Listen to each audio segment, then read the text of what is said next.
Welcome to Three Questions, where critical thinking is king, and my opinions and research are only here to support your learning and hopefully deeper understanding. Hey, I am your host, Meghann, and I'm so honored you clicked on Three Questions today so we can dig in about scoliosis.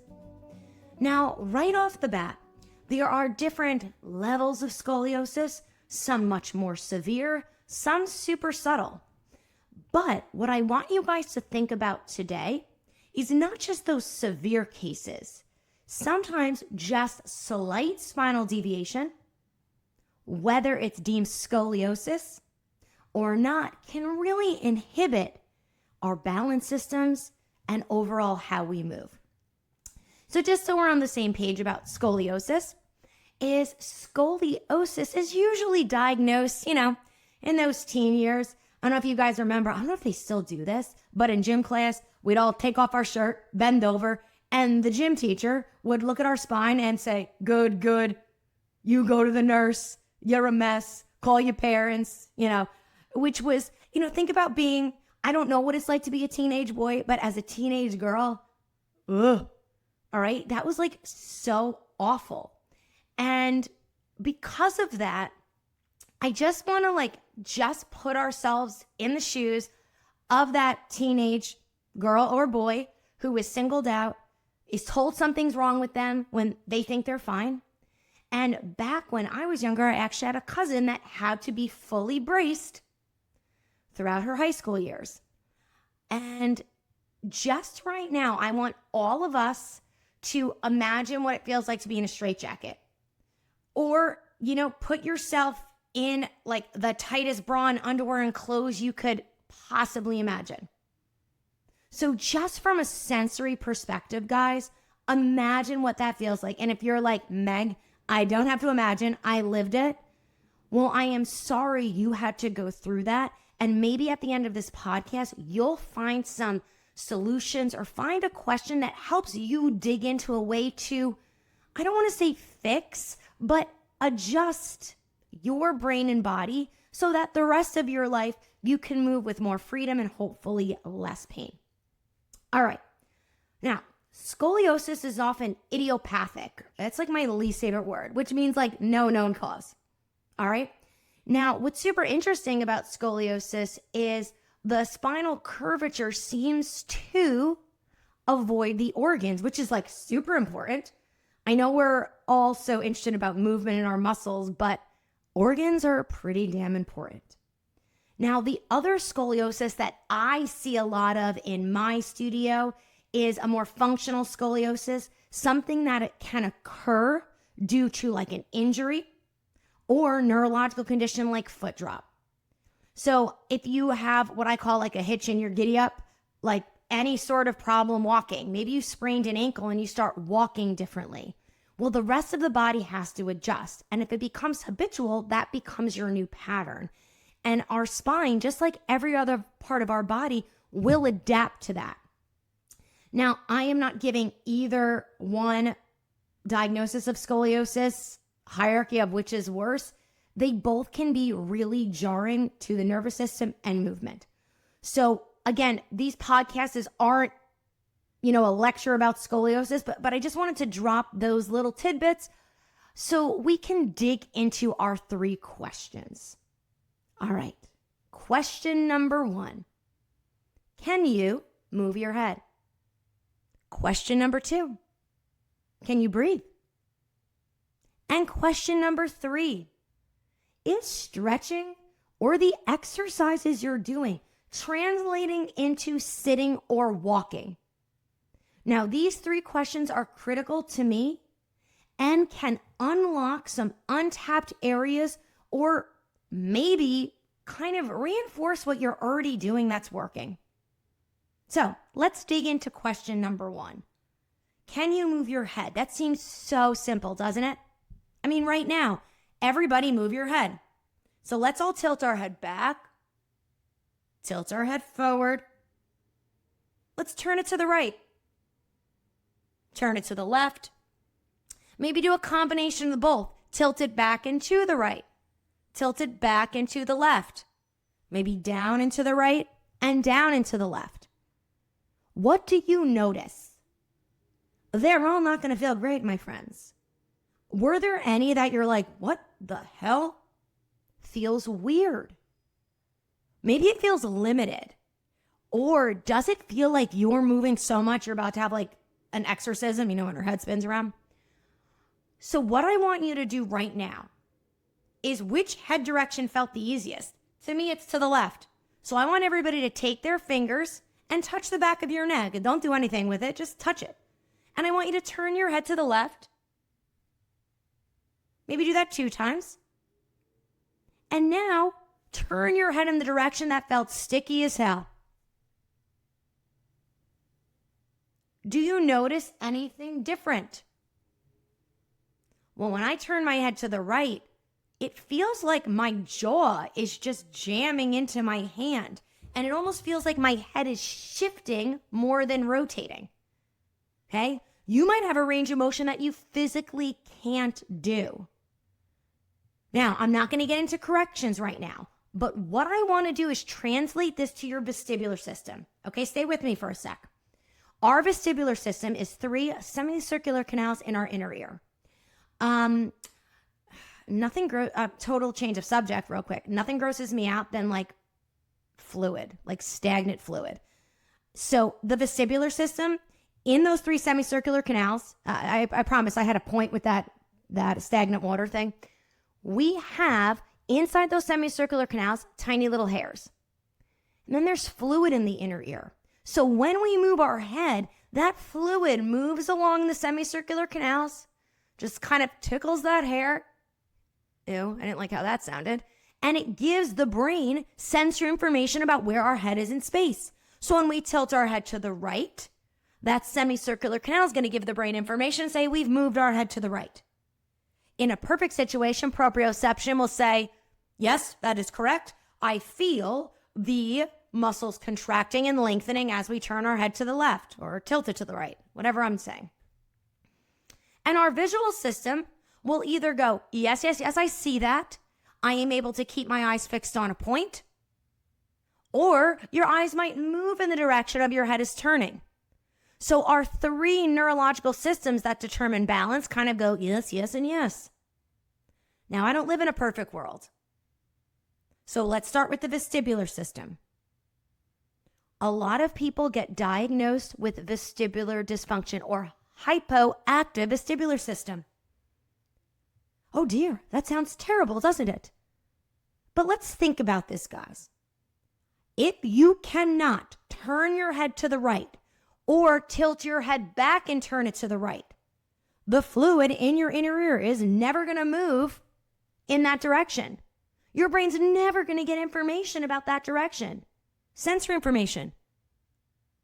So could we hypothesize that proprioception, movement issues in our neck, and just so we're on the same page, is proprioception is how your brain knows where you are in space, right? So that's based off skin.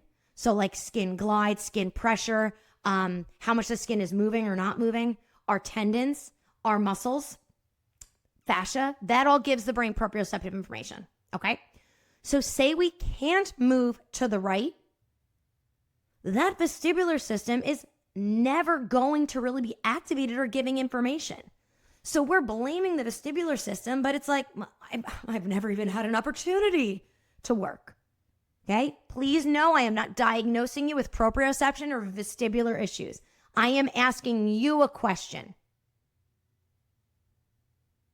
Are you not able to turn your head in the direction because you have some vestibular dysfunction? Could be that too. However, in my clinic, it's often a sensory mismatch between the two, proprioceptive base, and it becomes a proprioceptive base. It becomes a chicken or the egg situation. Okay? So a lot of my clients, they go to vestibular therapy, great vestibular therapists, and they often feel worse after it. Not because the vestibular PTs did a bad job. They probably did a great job. They got the person moving in the vestibular system active in that direction. But proprioceptively or visually, the brain said, this ain't safe. I don't like it. Fatigue the system, cause muscle strain, cause whatever, and they feel worse after. Okay? So this is why it is so complex when we're dealing with scoliosis. Now, here's what I want you guys to do now. If you have scoliosis, you don't have to do this first part. You're already living in it. But everybody who doesn't have scoliosis, I want you to rotate your body a little to the left, just a little bit. Keep your nipples turning in the direction they are, and then just bring your shoulders and head back to straight. Okay? Now I want you to move your head. Tilt it to the right, tilt it to the left, tilt it back. Move your head around in those same directions. What do you notice? Hey, it might be easier to move the head in certain directions and physically impossible to move the head in opposite directions. Okay? So my biggest question number one to you guys, if you have scoliosis or any spinal deviations, can you move your head? If you are not able to move your head in any direction, we need to look at that.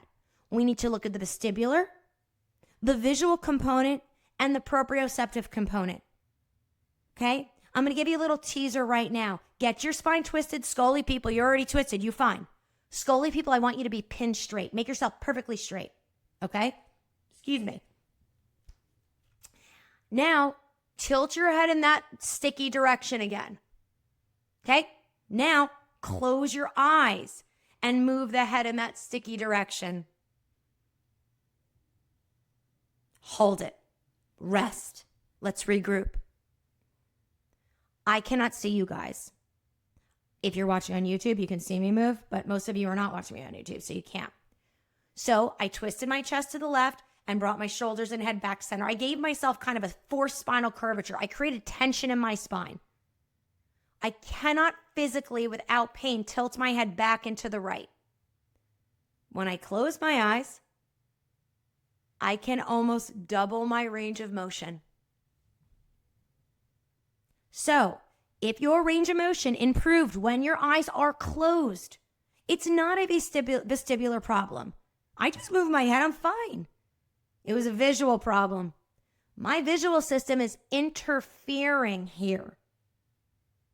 Now, if you close your eyes and it got worse, that could be a proprioceptive or vestibular problem. Here's the bitch about vestibular. You cannot remove proprioception. You can close your eyes. We can we can take away a variable. We can take away eyes. Awesome. We cannot take away proprioception because if you're moving your head, proprioception is going to matter. Even when your eyes are closed, proprioception matters. Okay? So in this podcast, I am not going to go through how I would determine proprioceptive and vestibular. Right now, I want you to determine, can you move your head?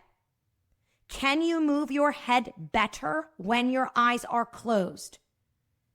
If you can move your head better when your eyes are closed, I want you to start remapping your vestibular and proprioception, your movements, your exercises, and your head position.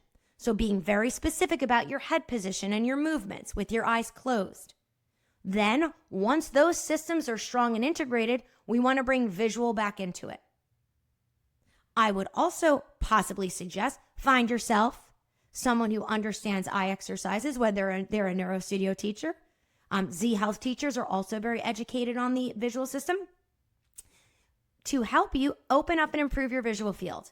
But let me tell you, visual exercises alone will not fix this problem because it is a sensory integration issue, not just a visual. Okay? Moving on. Can you breathe? I know this is a stupid question because if you're alive, you're breathing correctly. Did you hear me? If you're alive, we're breathing. But what our breath is doing is going to tell us a lot. Something I assess for a lot is breath. So there's a lot of people who like to release and force the diaphragm to move. Cool. Did that for years. It gave me short-term results, not long-term. I like to assess the breath. So if a client can't breathe in a certain position, I know they are not reflexively stable enough to mobilize the diaphragm as much as you need. Oftentimes, a lot of that instability is in the upper quadrant. What I mean about that is the shoulder girdle. If you're not a movement pro here, guys, the shoulder joint, the shoulder girdle is made up of 4 different joints, and they're very close together. So it is very easy for there to be brain mapping issues, okay? So instability in the upper quadrant, meaning your whole shoulder girdle or even your cervical spine, is going to inhibit how much your diaphragm moves. We could also argue that instability in the hip, the second most mobile joint in the body after your glenohumeral, the actual ball in the socket shoulder joint, one of the 4, that instability can also affect diaphragmatic movement. Okay, let's do a fun little drill right now. I'm like all about the drills today. I got to put both feet on the ground here. All right, so have your legs a little bit wider than hip distance. I don't want to screw up my microphone. Okay, and just have both of your palms up. Now, if you're driving, keep one hand on the wheel and just do this with the other hand. Maybe wait till you're at a stoplight. All right, just be careful. All right, so with both palms up, all I want you to do is inhale and exhale through your nose. Try it right now. Now, turn both of your palms down.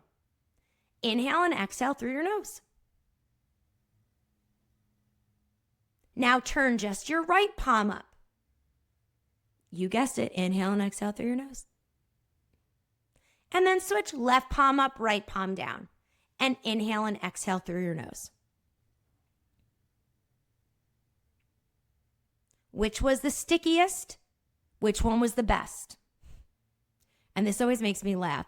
Everybody always picks the breath where they feel the most muscles working. That ain't good breath, my friends. Think of a baby. If you were a parent or are a parent, and you can remember when your firstborn was just a little baby and you thought they weren't breathing because they're breathing so efficiently, that's what I want for you all. So a good breath is a breath that's so long, easy, quiet. You didn't have to use a lot of muscles to do it. That's a good breath to me. An inefficient breath is a breath where you need to use all your goddamn muscles to breathe. Please understand, if you're doing breathing exercises, I'm okay for you to use any breath technique you want. There are so many great ones out there.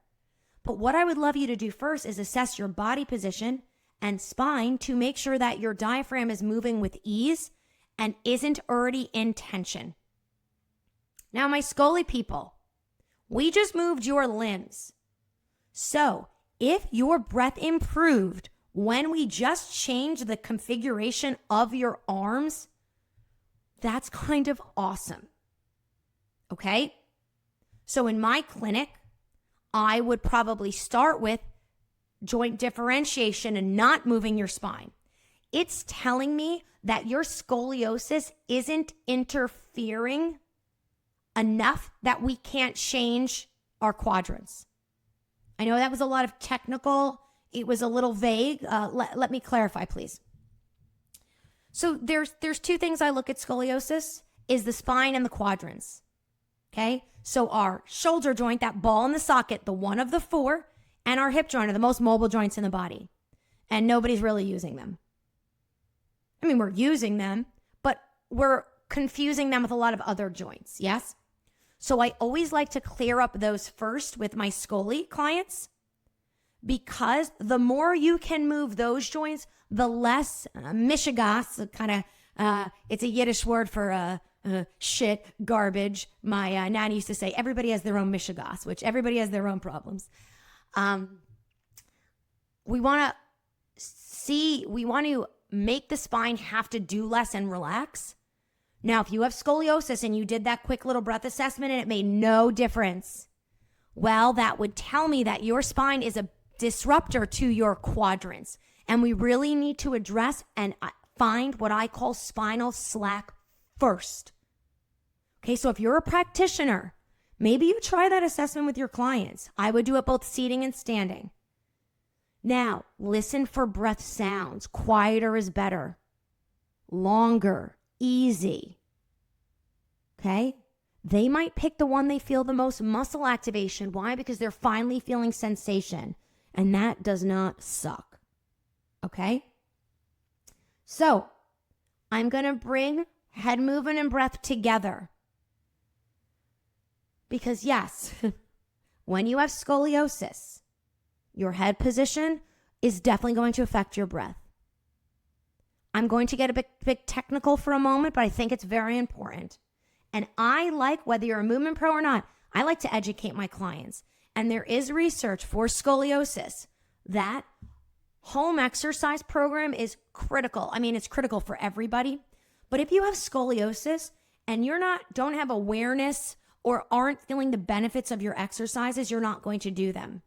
It is critical, if you have scoliosis, that you are daily doing little exercises to keep your brain, body, spine active and responsive to life and movement. Okay? So I teach this sometimes in a group class, because in a group class, there's a lot of people with spinal deviations and scoliosis.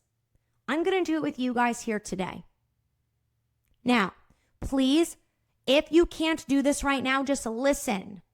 And if you can do it with me. And it is at 21 minutes in. Okay? I'll put that timestamp in the description. What I want everybody to do is sit comfortably. What does that mean? Sit how you like to sit the most. I like to sit with my legs crossed, so if you could just give me a moment. I'm going to sit how I'm most comfortable. Now, what I want you to do, we're going to use breath as the assessment again, but bring head movement into it. First, just breathe. In through your nose, out through your nose. Now, look your eyes to the right. Find a specific target. Come back to center. Now, were you like, how far can I look my eyes to the right? Don't do that. All this needs to be casual. Do not force the movement. Do what feels natural. If you're a movement teacher and you organize it, stop. Let's do it again. Look your eyes to the right. What's the first thing you say? Stare at it and breathe.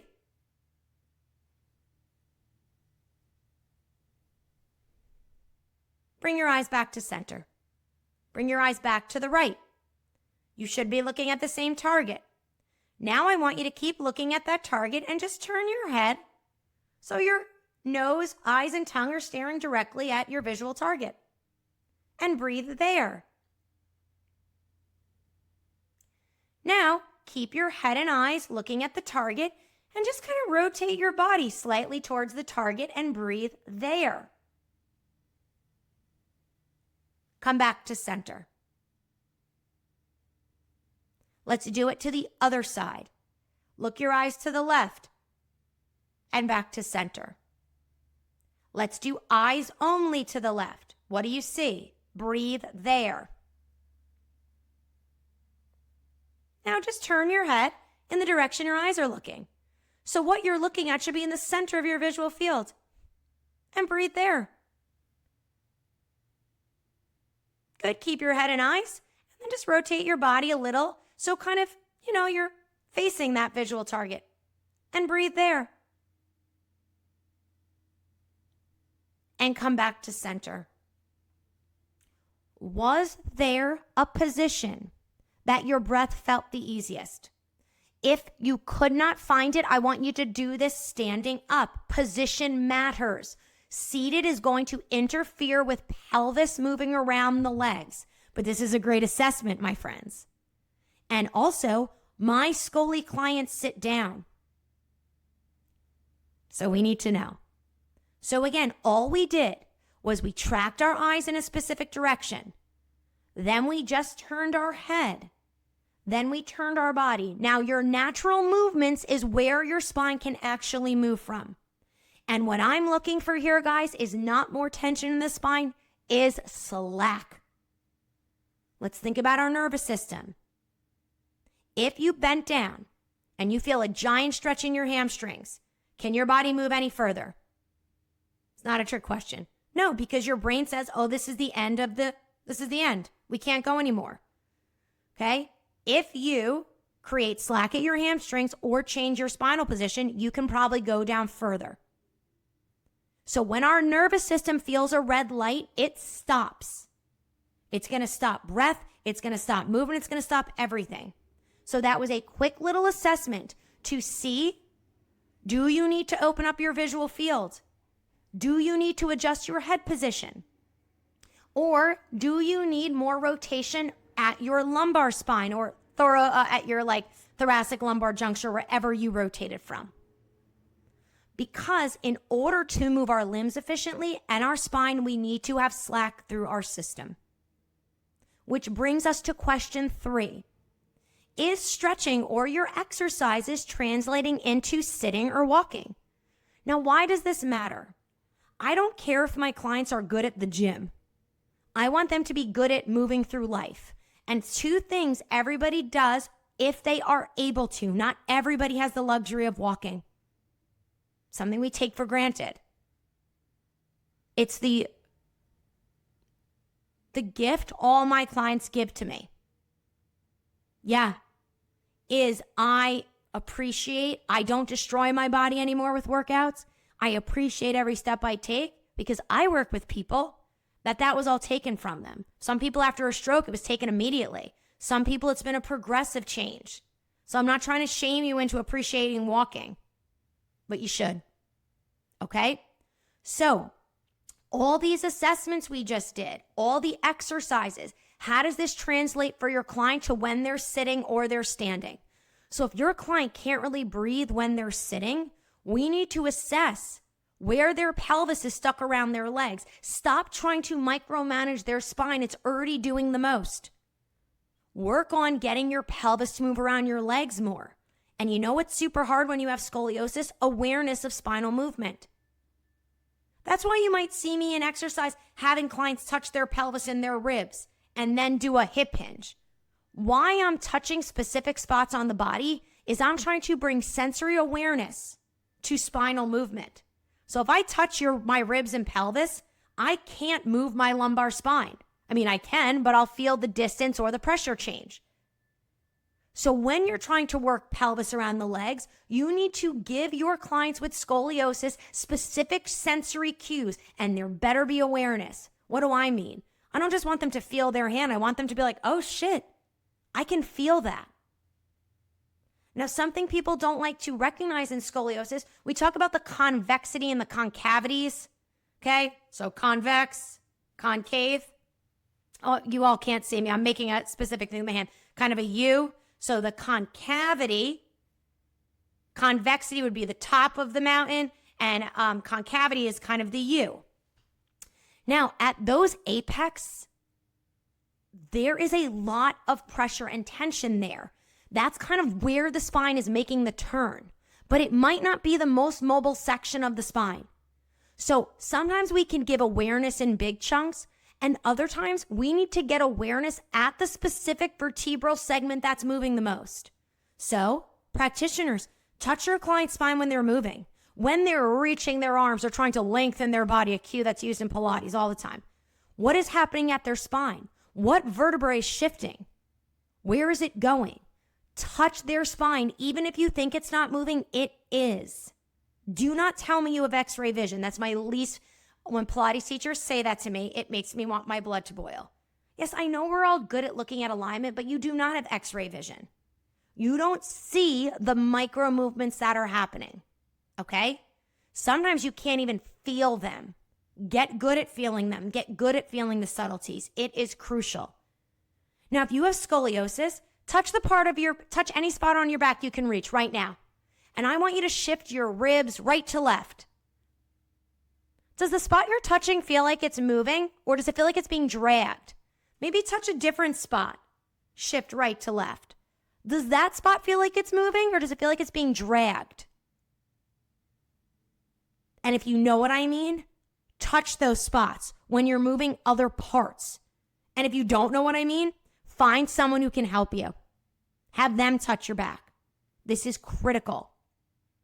And when you're thinking about your exercises, I want you thinking about how it's affecting your walking and sitting. And can you throw in some exercises when you're walking or sitting?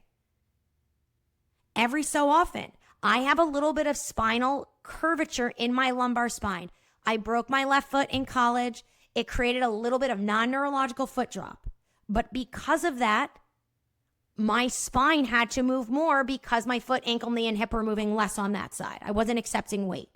So every so often when I'm walking, I literally stop and reach my left leg in opposition of my spine, getting it isometric. Like literally like pulling them in opposite directions. I feel my spine activate. What does that mean? My abs contract. My body almost looks like you plugged me into the wall. I feel connected again. I breathe and then I keep walking. So I've got exercises during my gait cycle, which is in the gait cycle, our brain's going to use whatever the hell we've got available. So every so often, I've got to remind my brain what's available. Okay? So I threw a lot at you guys today. So questions to ask yourself or your clients. Number one, can you move your head? Or can we move your head to not be so straight? To find slack in your cervical spine.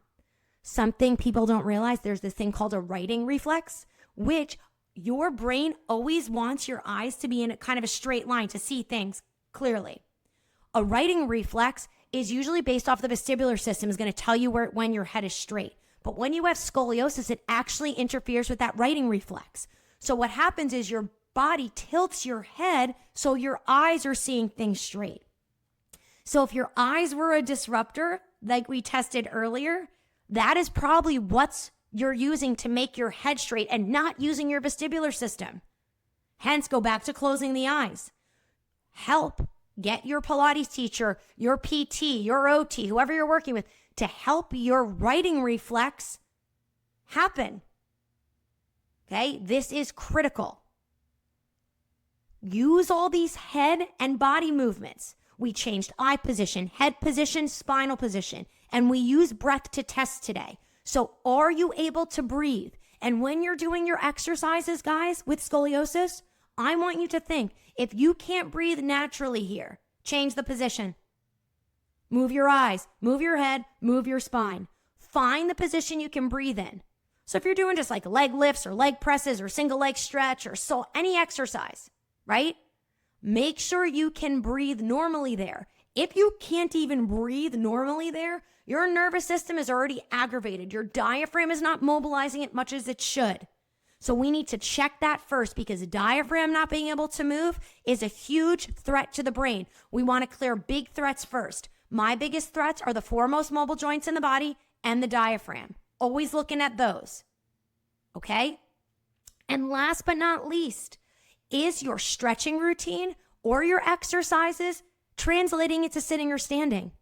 Because if you're doing all these great exercises at the gym or in the clinic, but then you go to sit down and you didn't train how to sit down with all these key factors, maybe you like to open your cavity a little bit. Maybe that really helps you. Maybe you do Schroth method. Maybe use a million other methods that are out there. Great.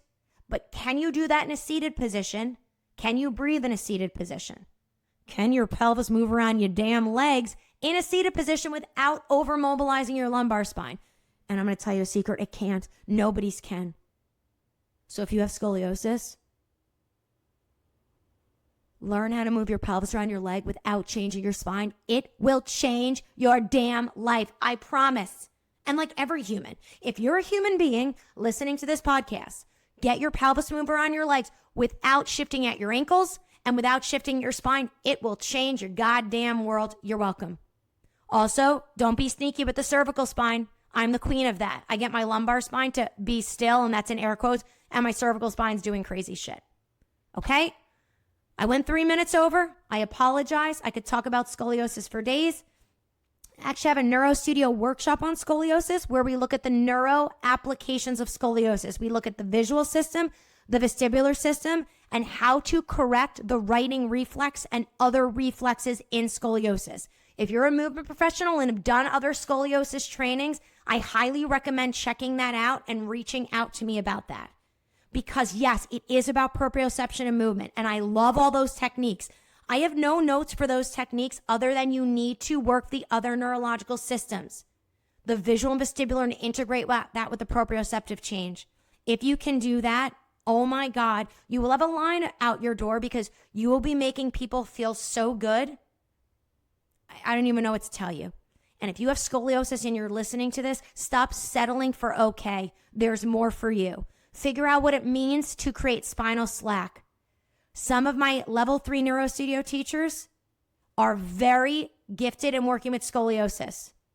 Charlene Gibbons, I'll find her Instagram for you guys. I'll put it on my Instagram. She is a dancer, and she really shows how to use these techniques to improve your dancing. Stephanie Bittner Movement. She was a rockette, also a dancer, but was in a major accident. Has a full spinal fusion, scoliosis. She uses these techniques as well. I've got a lot of other teachers, but those two particular, I really would love you to check out their Instagram. Stephanie's in New York, Charlene's in Canada. And if you need to find someone near you, reach out. I will help you find someone. Even if they're not a neurostudio trained person, just find somebody who will listen and help you answer these questions. Stop settling for okay. You deserve more. Find spinal slack and reach out to me when you do, because I cannot wait to hear about it. So thank you guys so much. I hope you enjoyed this episode. We're just dipping our toe in scoliosis. Don't feel like you have to be an expert. And if anything I said confused you, don't worry. I'm going to do a whole episode about the vestibular system. I'm going to do a whole episode about stretching and a whole episode about breathing. All right. Thank you guys. Have a great day.